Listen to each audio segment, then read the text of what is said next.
ಜಿಲ್ಲಾ ಅಧ್ಯಕ್ಷರಾಗಿರ್ತಕ್ಕಂಥ ಪಾರ್ಥಣ್ಣವರನ್ನು ನಾವು ಈ ಸ್ಥಾನದಲ್ಲಿ ಆರಿಸ್ಕೊಂಡಾಗ ಇದಕ್ಕೊಂದು ಇತಿಹಾಸ ಇದೆ. ಹಿಂದೆ 83-84ರಲ್ಲಿ ಅವರು ಪುರಸಭಾ ಅಧ್ಯಕ್ಷರಾಗಿದ್ದರು. ಆ ಪುರಸಭಾ ಅಧ್ಯಕ್ಷ ಸಂದರ್ಭದಲ್ಲಿ ಆ ಪುರಸಭೆ ಒಂದು ಸಣ್ಣ ಬಿಲ್ಡಿಂಗ್ ಅಲ್ಲಿ 6 ಮಕ್ಕಳೊಂದಿಗೆ ಈ ಕಾಲೇಜಿನ ಸ್ಥಾಪನೆ ಮಾಡಿದ್ರು ಸನ್ಮಾನ್ಯ ಪಾರ್ಥಾರ್ಥಿ. ಈ ಮೈದಾನವನ್ನು ಕೂಡ ಎಂ.ನಾರಾಯಣ ಅಧ್ಯಕ್ಷ ಶಾಸಕರಾಗಿದ್ದಾಗ ಪಾರ್ಥಣ್ಣವರು ಕೂಡ ಬಹಳ ಶ್ರಮಪಟ್ಟು 8 ಎಕರೆ ಪ್ರದೇಶವನ್ನು ಈ ಕಾಲೇಜಿಗೆ ಮೀಸಲಾಗಿತ್ತು. ಮೊದಲನೇದಾಗಿ ನಾನು ಈ ಶಾಲೆಯ ಅಧ್ಯಕ್ಷರ ಅಧಿಕಾರ ವಹಿಸಿಕೊಂಡಾಗ, ಶಾಸನ ವಹಿಸಿಕೊಂಡಾಗ 380 ಮಕ್ಕಳಿದ್ರು. ಇವತ್ತು 1500 ಮಕ್ಕಳನ್ನು ಮಾಡಿದ್ದೇವೆ. ಜೊತೆಗೆ ನಮ್ಮಲ್ಲಿ ನ್ಯಾಕಲ್ಲಿ 2 ಬಾರಿ B+ ಕಷ್ಟ ಸೊ ನಮ್ಮಲ್ಲಿ ಸ್ಕೌಟ್ಸ್ನ ಜವಾಬ್ದಾರಿ, NSS ಜವಾಬ್ದಾರಿಯನ್ನು ನಮ್ಮ ಸತೀಶ್ ಅವರು ನೋಡಿಕೊಂಡು ರಾಷ್ಟ್ರ ಮಟ್ಟದಲ್ಲಿ ನಾವು ಭಾಗವಹಿಸಿದ್ದೇವೆ. BCom ಮಾತ್ರ ಇತ್ತು, ಇವತ್ತು BA, BCom, BSc, MA, BBA, MCom ಇವೆಲ್ಲವನ್ನು ಮಾಡೋದಕ್ಕೆ ಹಾಸ್ಟೆಲ್ ಕೂಡ ಮಾಡಿದ್ದೇನೆ. ಎಲ್ಲ ಹೊಸ ಹೊಸ ಬಿಲ್ಡಿಂಗ್ಗಳನ್ನು ಕಟ್ಟಿದ್ದೇನೆ. ನಾನು ಒಂದೇ ಒಂದು ಸಣ್ಣ ಬಿಲ್ಡಿಂಗ್ ಇತ್ತು ಅಷ್ಟೇ. ಇವತ್ತು ಎಲ್ಲವನ್ನು ಕೂಡ ಹೊಸದಾಗಿ ಕಟ್ಟಿದ್ದೇನೆ. ನಮ್ಮ ಮೇಲೆ ಆಡಿಟೋರಿಯಂ ಕಟ್ಟಿದ್ದೇನೆ. ನನಗೆ ತೃಪ್ತಿ ಏನು ಅಂದರೆ, ಪ್ರತಿ ವರ್ಷ ಸುಮಾರು ನಾವು 1000 ಮಕ್ಕಳಂದರೆ ನನ್ನ 13 ವರ್ಷದಲ್ಲಿ ಕನಿಷ್ಠ ಪಕ್ಷ 12-13 ಜನ ಮಕ್ಕಳಿಂದ ವಿದ್ಯಾಭ್ಯಾಸ ಮಾಡಿ ಕಳಿಸಿದ್ದೀವಿ. ಆ ತೃಪ್ತಿ ಇದೆ. ಹಿಂದೆ ರೊಟ್ಟಿಗೆ ಏನೆಲ್ಲ ಕೆಲಸ ಮಾಡಿದ್ರು ಎಲ್ಲ ಪ್ರಿನ್ಸಿಪಾಲ್, ರೆಡ್ಡಿವರ್ ಆಗ್ಬೋದು, ರೆಡ್ಡಪ್ಪ ಆಗ್ಬೋದು, ಮುನ್ಸಾಪ ಆಗ್ಬೋದು, ಹಿಂದೆ ಭಾಳ ಜನ ಕೆಲಸ ಮಾಡಿದ್ರು. ಈಗಿನ ಇಲ್ಲೇನು ಸಿಬ್ಬಂದಿ ಕೂಡ ಹಿಂದೆ ಎಷ್ಟು ಲೆಕ್ಚರಾಗಿ ಕೆಲಸ ಮಾಡಿದ್ರು, ಆಲ್ ಆರ್ ವೆರಿ ಗುಡ್. ಎಲ್ಲ ಒಳ್ಳೆ ವಿದ್ಯಾಭ್ಯಾಸವನ್ನು ಕೊಟ್ಟಿರ್ತಕ್ಕಂಥ ಲೆಕ್ಚರರ್ಸ್. ಅವ್ರ ಬಗ್ಗೆ ನನಗೆ ಅಪಾರವಾದ ಗೌರವ ಇದೆ, ವಿಶ್ವಾಸ ಇದೆ. ಈ ಕಾಲೇಜ್ ಅಭಿವೃದ್ಧಿ ಸಂಸ್ಥೆಯನ್ನು ಪ್ರತಿ 3 ವರ್ಷಗಳಿಗೊಮ್ಮೆ ನಾವು ಮಾಡ್ತೀವಿ.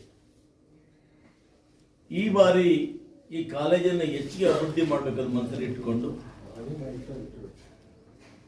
ಜಿಲ್ಲಾ ಪಂಚಾಯಿತಿಯ ಅಧ್ಯಕ್ಷರು ಈ ಸಮಿತಿಗೆ ಸದಸ್ಯರಾಗಿರ್ತಾರೆ, ಜಿಲ್ಲಾ ಪಂಚಾಯತ್ ಸ್ಥಳೀಯ ಸದಸ್ಯರಾಗಿರ್ತಾರೆ, ಇವತ್ತು ಪುರಸಭಾ ಅಧ್ಯಕ್ಷರು ಸದಸ್ಯರಾಗಿರ್ತಾರೆ.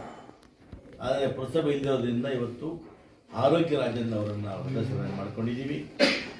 ಟಿ ಕೃಷ್ಣಪ್ಪ ಅಂತೇಳಿ ಕಾಮಸಮುದ್ರವರು, ಅವರು ನಿವೃತ್ತ ಶಿಕ್ಷಣ ತಜ್ಞರು, ಅವರನ್ನು ಮೆಂಬರಾಗಿ ಮಾಡ್ಕೊಂಡಿದ್ದೀವಿ. ವೆಂಕಟೇಶ್ ಗೌಡ ಅಂತೇಳಿ ಅವರು ಕೂಡ ರಿಟೈರ್ಡ್ ಟೀಚರ್, ಅವರನ್ನು ಕೂಡ ಮಾಡ್ಕೊಂಡಿದ್ದೀವಿ. ನಾರಾಯಣಪ್ಪ ಅಂತೇಳಿ ಅವರು ರಿಟೈರ್ಡ್ ಟೀಚರ್, ಅವರನ್ನು ಮಾಡ್ಕೊಂಡಿದ್ದೀವಿ. ಮತ್ತು ಶೇಖರ್ ವೈಪಿ ಅಂತೇಳಿ ಸ್ಥಳೀಯ ವ್ಯಾಪಾರಸ್ಥರನ್ನು ಅವ್ರು ಮಾಡ್ಕೊಂಡಿದ್ದೀವಿ. ಆಮೇಲೆ ಮೊಹಮ್ಮದ್ ಗೌಸ್ ಸುಹೇಲ್ ಅನ್ನೋರನ್ನ ಅವರನ್ನು ಕೂಡ ವ್ಯಾಪಾರಸ್ಥರನ್ನು ಮಾಡ್ಕೊಂಡಿದ್ದೀವಿ. ಧೀರಜ್ ಸೇಠ್ ಅಂತ ಹೇಳಿ ಅವರು ಸ್ಥಳೀಯ ವ್ಯಾಪಾರಸ್ಥರು, ಅವ್ರನ್ನು ಸದಸ್ಯ ಮಾಡ್ಕೊಂಡಿದ್ದೀವಿ. ಇದಾಯಿತಲ್ಲ, ಹಿಂದೂ ವಸಿವಲ ಟ್ರೇಡರ್ಸನ್ನು ಹಿಂದೂವರನ್ನು ಕೂಡ ಮೆಂಬರಾಗಿ ಮಾಡ್ಕೊಂಡಿದ್ದೀವಿ. ನಮ್ಮ SSS ಅನಿಲ್ ಸೇಗು ಅವರನ್ನು ಕೂಡ ಮೆಂಬರಾಗಿ ಮಾಡ್ಕೊಂಡಿದ್ದೀವಿ. ನಮ್ಮ ಜಿಗ್ಗಿಬಾರ್ ಗೌಡ ಬಾರ್ನ ಜಗದೀಶ್ ಗೌಡರನ್ನು ಕೂಡ ನಾವು ಮೆಂಬರಾಗಿ ಮಾಡ್ಕೊಂಡಿದ್ದೀವಿ. ಎಂ ಚಂದ್ರಶೇಖರ್ ಅಂತಕ್ಕಂಥವ್ರನ್ನ SC STದಲ್ಲಿ ಮೆಂಬರ್ ಮಾಡಿದ್ದೀವಿ. AR ರವಿಕುಮಾರ್ ಅನ್ನೋರನ್ನು, ಅಮರಾವತಿ ರವಿಕುಮಾರ್ ಅವರನ್ನು ಬ್ಯಾಕ್ವರ್ಡ್ಸ್ದಲ್ಲಿ ಮೆಂಬರ್ ಮಾಡಿದ್ದೀವಿ. ಮಹಿಳಾ ಪ್ರತಿನಿಧಿಯಾಗಿ G ನಾಗವಣಿ ಅವರನ್ನು ಮಾಡಿದ್ದೇವೆ. ವಿದ್ಯಾರ್ಥಿ ಪ್ರತಿನಿಧಿಯಾಗಿ ಒಬ್ಬರನ್ನು ಆಯ್ಕೆ ಮಾಡ್ಕೊಳ್ತೀವಿ. ಈ ಕಾಲೇಜಿನ ಪ್ರಾಂಶುಪಾಲರು, ಈ ಕಾಲೇಜ್ ರಿಜಿಸ್ಟರ್ ಅವರು ಖಜಾಂಚಿಯಾಗಿರುತ್ತಾರೆ. ಇದು ನಮ್ಮ ಸಮಿತಿಯ ಒಂದು ಆಡಳಿತ ಮಂಡಳಿ. ಇವತ್ತು ವಿಶೇಷವಾಗಿ ಇದನ್ನು ಸಭೆ ಕರೆದು ಸಭೆಯಲ್ಲಿ ಕೆಲವು ವಿಷಯಗಳನ್ನು ಚರ್ಚೆ ಮಾಡೋದೊಟ್ಟಿಗೆ ನಮ್ಮ ಶ್ರೀನಿವಾಸ್ ಸರ್ ಇವರು ಇವತ್ತು ನಾವು ಏನು ಸರ್ಕಾರ ಯೋಜನೆ ಮಾಡಿದೆ ಗ್ಯಾರಂಟಿಗಳಲ್ಲಿ ಕೌಶಲ್ಯ ಅಭಿವೃದ್ಧಿಯನ್ನು ಯೋಜನೆಯಲ್ಲಿ ಏನು ಅದೇ ಮಾಡಿ ಉದ್ಯೋಗವನ್ನು ಕೊಟ್ಟಿದ್ದೀವಿ. ಅದರ ಬಗ್ಗೆ ಅವರು ವಿಶೇಷವಾಗಿ ಗಮನ ಹರಿಸಿ ಈ ಕಾಲೇಜಿನಲ್ಲಿ ಒಂದು ಕಾರ್ಯಕ್ರಮ ಮಾಡಬೇಕು ಅನ್ನೋ ದೃಷ್ಟಿಯಿಂದ ಇವತ್ತು ಬಂದಿದ್ದಾರೆ. ಅವರು ಯಾವ ರೀತಿ ಕಾರ್ಯಕ್ರಮ ಮಾಡಬೇಕು, ನಾವು ಎಷ್ಟು ಜನಕ್ಕೆ ಇವತ್ತು ಗ್ರಾಜ್ಯುಯೇಟ್ ಹೋದಂಥವರಿಗೆ ಇವತ್ತು ನಾವು ಪೆನ್ಷನ್ ಕೊಡ್ತಾ ಇದ್ದೀವಿ, ಈ ಮಾಹಿತಿ ಬಹಳ ಜನಕ್ಕೆ ಗೊತ್ತಿದೆ. ಇವತ್ತು ಯಾರು ಕೂಡ ತಗೊಂಡಿರ್ತಕ್ಕಂಥವು ತಗೊಂಡೆ ಅಂತ ಹೇಳೋದಿಲ್ಲ. ನಮಗೆ ಶ್ರೀನಿವಾಸ ಡ್ರಾಬ್ಯಾಕು ಅಂದರೆ ಯೋಜನೆಗಳನ್ನು ಪಡ್ಕೊಂಡವರು ಸರ್ಕಾರ ಕೊಡ್ತಪ್ಪ ಅಂತ ಒಬ್ಬರು ಮಾತಾಡೋದು, ಅದು ನಮಗೆಲ್ಲೋ ಒಂದು ಕಡೆ ಆದರೂ ಕೂಡ ಇವತ್ತು ನಮ್ಮ ಡ್ಯೂಟಿ ಇದೆ, ಜವಾಬ್ದಾರಿ ಇದೆ. ಸರ್ಕಾರಿ ಯೋಜನೆಗಳನ್ನು ನಾವು ಜನ ತಿಳಿಸ್ಬೇಕಲ್ಲ, ಆ ಜವಾಬ್ದಾರಿ ಇದೆ. ಅದಕ್ಕೆ ಗ್ಯಾರಂಟಿ ಯೋಜನೆ ಅಧ್ಯಕ್ಷರಾಗಿರ್ತಕ್ಕಂಥ ಪಾರ್ಥಾರ್ಥವನ್ನು ತಮ್ಮಲ್ಲಿ ಬಂದು ಕೂಡ ಈ ಒಂದು ಸಮಿತಿಗೆ ಆಹ್ವಾನ ಮಾಡಿದ್ದೇವೆ. ತಾವು ಇಬ್ಬರು ಬಂದಿದ್ದೀರಿ. ಮತ್ತೊಮ್ಮೆ ನಾನು ತಮ್ಮಿಬ್ಬರು ಕೂಡ ಸ್ವಾಗತವನ್ನು ಬಯಸ್ತೇನೆ.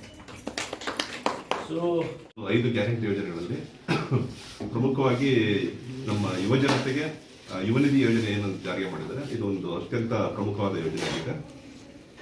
ಯಾಕೆಂತಂದ್ರೆ ಬಹುತೇಕ ಜನ ಏನಾಗುತ್ತೆ, ಒಂದು ಪದವಿ ಮುಗಿದ ನಂತರ ಅವರಿಗೆ ಒಂದು ಉದ್ಯೋಗಾವಕಾಶ ಸಿಗೋವರೆಗೂ ಏನಾಗುತ್ತೆ ಅಂತಂದ್ರೆ ಆ ಒಂದು ಅವಧಿಯಲ್ಲಿ ಏನೋ ಅವರಿಗೆ ಒಂದು ಖರ್ಚು ವೆಚ್ಚಗಳು ಬೇಕಾಗಿರುತ್ತೆ, ಒಂದು ಮೊತ್ತ ಇರುತ್ತೆ. ಒಂದು ಸ್ಪರ್ಧಾತ್ಮಕ ಪರೀಕ್ಷೆಗಳಿಗೆ ಅವರು ತಯಾರಾಗೋದಕ್ಕೆ ಇರ್ಬೋದು, ಇಲ್ಲ ಯಾವುದೋ ಒಂದು ಇಂಟರ್ಫೇಸ್ ಮಾಡೋದಕ್ಕೆ ಹೋಗೋದಿರ್ಬೋದು, ಇಲ್ಲ ಬೇರೆ ಒಂದು ಶಾರ್ಟ್ ಟರ್ಮ್ ಅಲ್ಪಾವಧಿ ಕೋರ್ಸ್ಗಳು ಮಾಡೋದಕ್ಕೆ ಇರ್ಬೋದು. ಅವರಿಗೆ ಆ ಒಂದು ಅವಧಿ ಏನು ಅವರಿಗೆ ವಿದ್ಯಾ ಮುಗಿದ ನಂತರ ಒಂದು ಅವಧಿಯಲ್ಲಿ ಏನಾಗುತ್ತೆ, ನೆರವು ಬೇಕಾಗುತ್ತೆ. ಈ ಸಮಯದಲ್ಲಿ ಅವರು ತಮ್ಮ ಪೋಷಕರ ಮೇಲೆ ಅವಲಂಬಿತರಾಗಿದ್ದೇನೆ ಅವ್ರಿಗೆ ಬೇಕಾಗಿರೋಂಥ ಒಂದು ಏನು ಮೊತ್ತ ಇದೆ ಅದನ್ನು ಸರ್ಕಾರದ ವತಿಯಿಂದ ಕೊಡಬೇಕು ಅಂದ್ಬಿಟ್ಟು ಸರ್ಕಾರ ಈ ಗ್ಯಾರಂಟಿ ಯೋಜನೆಯಲ್ಲಿ ಯುವನಿಧಿ ಯೋಜನೆ ಜಾರಿಗೆ ಮಾಡಿದೆ. ಸೊ ಯುವನಿಧಿ ಯೋಜನೆ ಮುಖಾಂತರ ನಮ್ಮಲ್ಲಿ ಸಾಕಷ್ಟು ಮಂದಿ ಏನು ಪದವೀಧರರಾಗಿದ್ದಾರೆ ಇವರಿಗೆಲ್ಲ ಸರ್ಕಾರ ಈ ಒಂದು ಪದವಿ ಗ್ರಾಜುಯೇಷನ್ ಆಗಿದೆ ಅವ್ರಿಗೆ 3,000 ರೂಪಾಯಿ ಕೊಡ್ತಾರೆ. ಅದೇ ರೀತಿಯಲ್ಲಿ ಡಿಪ್ಲೊಮಾ ಅವರಿಗೆ 1,500 ರೂಪಾಯಿ ಕೊಡ್ತಾ ಇದ್ದಾರೆ. ಆದರೆ ಈ ಒಂದು ಯೋಜನೆ ಎರಡು ವರ್ಷದ ಜಾರಿ ಇದ್ರೂ ಸಹ ಏನಾಗುತ್ತೆ, ಇನ್ನೂ ಹಲವಾರು ಯುವಜನತೆಗೆ ಈ ಒಂದು ಸ್ಕೀಮ್ ಬಗ್ಗೆ ಅಥವಾ ಇದ್ರ ಬಗ್ಗೆ ಮಾಹಿತಿ ಇಲ್ದಿರೋಂಥ ಒಂದು ಸಾಧ್ಯತೆಗಳು ಇರ್ತವೆ. ಈ ನಿಟ್ಟಿನಲ್ಲಿ ಎಲ್ಲೆಲ್ಲಿ ನಮ್ಮಲ್ಲಿ ಫಲಾನುಭವಿಗಳು ಇರ್ತಾರೋ, ಅದು ಪದವಿ ಕಾಲೇಜ್ ಇರ್ಬೋದು, ಇಲ್ಲ ಡಿಪ್ಲೊಮಾ ಕಾಲೇಜ್ ಇರ್ಬೋದು, ಅಲ್ಲಿ ಒಂದು ಮಾಹಿತಿ ಮತ್ತು ಅರಿವು ಕಾರ್ಯಾಗಾರನ ನಮ್ಮ ಸ್ಥಳೀಯ ಏನು ತಾಲೂಕು ಗ್ಯಾರಂಟಿ ಯೋಜನೆ ಒಂದು ಸದಸ್ಯರಿರ್ತಾರೆ, ಅಧ್ಯಕ್ಷರಿರ್ತಾರೆ, ಇಲ್ಲ ಮಾನ್ಯ MLA ಸಾಹೇಬ್ ಇರ್ತಾರೆ, ಅವರೆಲ್ಲರ ಒಂದು ಸಹಯೋಗದಲ್ಲಿ ಮತ್ತು ಕಾಲೇಜಿನಲ್ಲಿ ಈ ಒಂದು ಅರಿವು ಕಾರ್ಯಕ್ರಮ ಮಾರ್ಗದರ್ಶಿ ಕಾರ್ಯಗಳನ್ನ ರೂಪಿಸಿ ಅಂತ ಹೇಳಿದ್ದಾರೆ. ಈ ನಿಟ್ಟಿನಲ್ಲಿ ನಮ್ಮ ತಾಲೂಕು ಅಧ್ಯಕ್ಷರಾದ ಪಾರ್ಸ್ ಆಫೀಸರ್ ಅವರು ಈ ಒಂದು ಕಾರ್ಯಕ್ರಮ ಏನಾದ್ರು ಆಗ್ಬೇಕಾದ್ರೆ ನಮ್ಮ ತಾಲೂಕಿನ MLA ಸಾಹೇಬರ ಅಧ್ಯಕ್ಷತೆಯಲ್ಲಿ ಆಗಬೇಕು, ಅವರ ಒಂದು ನೇತೃತ್ವದಲ್ಲಿ ಒಂದು ಕಾರ್ಯಕ್ರಮ ಆಗಬೇಕು ಅಂದ್ಬಿಟ್ಟು ಬಹಳಷ್ಟು ದಿವಸಗಳಿಂದ ಹೇಳ್ಕೊಂಡು ಬರ್ತಾರೆ. ಅದರಿಂದ ಈ ಒಂದು ಕಾರ್ಯಕ್ರಮನ ಮುಂದಿನ ವಾರದಲ್ಲಿ ಒಂದು ಆಯೋಜನೆ ಮಾಡುವಂಥ ಒಂದು ಸುಸಂದರ್ಭ ಏರ್ಪಟ್ಟಿದೆ. ಮಾನ್ಯ MLA ಸಾಹೇಬರು ಸಹ ಒಂದು ಇದಕ್ಕೆ ಒಪ್ಕೊಂಡಿದ್ದಾರೆ. ಅದರಿಂದ ಸೋಮವಾರ ಏನು ನಮ್ಮ ಈ ಕಾಲೇಜಲ್ಲಿ ಒಂದು ಕಾರ್ಯಕ್ರಮ ಏರ್ಪಡಿಸಿದ್ದಾರೆ, ಈ ಸಮಯದಲ್ಲಿ ನಮ್ಮ ಕಾಲೇಜಿನಲ್ಲಿರೋಂಥ ಪದವೀಧರರಿರ್ಬೋದು, ಇಲ್ಲ ಇಲ್ಲಿ ಪದವಿ ಮುಗಿಸ್ಕೊಂಡು ಹೋಗಿರೋಂಥ ಒಂದು ಇವ್ರಿರ್ಬೋದು, ಅವ್ರನ್ನೆಲ್ಲ ಕರೆಸ್ಬಿಟ್ಟು ಸರ್ಕಾರದ ಏನು ಈ ಒಂದು ಒಳ್ಳೆಯ ಕಾರ್ಯಕ್ರಮ ಇದೆ ಇದ್ರ ಬಗ್ಗೆ ವಿದ್ಯಾರ್ಥಿಗಳಲ್ಲಿ ಅರಿವು ಮೂಡಿಸಿ ಅವರಿಗೆ ಒಂದು ಯೋಜನೆ ಬಗ್ಗೆ ಸಮಗ್ರವಾಗಿ ತಿಳಿಸ್ಕೊಡ್ಬೇಕು ಅಂದ್ಬಿಟ್ಟು ಈ ಕಾರ್ಯಕ್ರಮನ ಯೋಜನೆ ಮಾಡೋಕ್ಕೆ ನಾವು ನಿರ್ಧಾರ ಮಾಡಿದ್ವಿ. ಇದಕ್ಕೆ ಮುಖ್ಯ ಕಾರಣ ನಮ್ಮ ತಾಲೂಕು ಗ್ಯಾರಂಟಿ ಯೋಜನೆ ಅಧ್ಯಕ್ಷರಾದ ಪಾರ್ಸರ್ ಸರ್, ಅದೇ ರೀತಿಯಲ್ಲಿ ನಮ್ಮ ಮಾನ್ಯ ಬಂಗಾರಪೇಟೆ ಶಾಸಕರ ನಾರಾಯಣ ಸ್ವಾಮಿ ಸರ್ ಅವರು. ಸೊ ಇವರ ನೇತೃತ್ವದಲ್ಲಿ ಈ ಒಂದು ಕಾರ್ಯಕ್ರಮನ ಸೋಮವಾರ ನಾವು ಇಲ್ಲಿ ಆಯೋಜನೆ ಮಾಡಿರ್ತೀವಿ. ಅದೇ ರೀತಿಯಲ್ಲಿ ಈ ಒಂದು ಕಾರ್ಯಕ್ರಮದ ಆಯೋಜನೆಗೆ ನಮ್ಮ ಪ್ರಾಂಶುಪಾಲರು ಸಹ ಸಹಕಾರ ನೀಡಿದ್ದಾರೆ. ಈ ಒಂದು ಕಾರ್ಯಕ್ರಮದಲ್ಲಿ ಯಾರು ಫಲಾನುಭವಿಗಳು ಅವ್ರನ್ನ ಮತ್ತೆ ಇಲ್ಲಿ ಯಾರು ಅಂತಿಮ ವರ್ಷದ ಪದವೀಧರ ಇರ್ತಾರೋ ಅವ್ರನ್ನೆಲ್ಲ ಕಲಿಸ್ಬಿಟ್ಟು ಈ ಯೋಜನೆ ಬಗ್ಗೆ ಸಮಗ್ರವಾಗಿ ಅವತ್ತು ಮಾಹಿತಿ ಕೊಡಬೇಕು ಅಂತ ಯೋಚನೆ ಮಾಡ್ಕೊಂಡು, ಅದೇ ರೀತಿಯಲ್ಲಿ ನಮ್ಮ ಉದ್ಯೋಗ ಇಲಾಖೆ, ಅದೇ ರೀತಿಯಲ್ಲಿ ಕೌಶಲ್ಯ ಅಭಿವೃದ್ಧಿ ಇಲಾಖೆಯಲ್ಲಿ ಏನೇನು ಕಾರ್ಯಕ್ರಮಗಳಿದೆ ಅದ್ರ ಬಗ್ಗೆ ಸಹ ಅವತ್ತು ವಿದ್ಯಾರ್ಥಿಗಳಿಗೆ ಮಾಹಿತಿ ಕೊಟ್ಟು ಇದನ್ನ ನಾವು ಪ್ಲಾನ್ ಮಾಡಿದ್ವಿ. ಅದರಿಂದ ತಮ್ಮೆಲ್ಲರ ಸಹಕಾರವನ್ನು ಈ ಒಂದು ಕಾರ್ಯಕ್ರಮ ಆಯೋಜನೆ ಮಾಡೋದಕ್ಕೆ ಕೋರ್ತಾ, ಪ್ರಮುಖವಾಗಿ ಈ ಕಾರ್ಯಕ್ರಮ ಆಯೋಜನೆ ಮಾಡೋಕ್ಕೆ ಅವಕಾಶ ಮಾಡಿಕೊಟ್ಟ ಕಾಲೇಜವರೆಗೂ, ಅದು ತಾಲೂಕು ಗ್ಯಾರಂಟಿ ಯೋಜನೆ ಅಧ್ಯಕ್ಷರಾದ ಪಾರ್ಸರ್, ಮುಖ್ಯವಾಗಿ ನಮ್ಮ ತಾಲೂಕಿನ ಜನಪ್ರಿಯ ಶಾಸಕರಾದ ನಾರಾಯಣ ಸ್ವಾಮಿ ಒಂದೇ ತಿಳಿಸ್ತಾ ಈ ಕಾರ್ಯಕ್ರಮಕ್ಕೆ ತಮ್ಮೆಲ್ಲ ಸಹಕಾರ ಕೋರಿಸಿ ನನ್ನ ಮಾತು.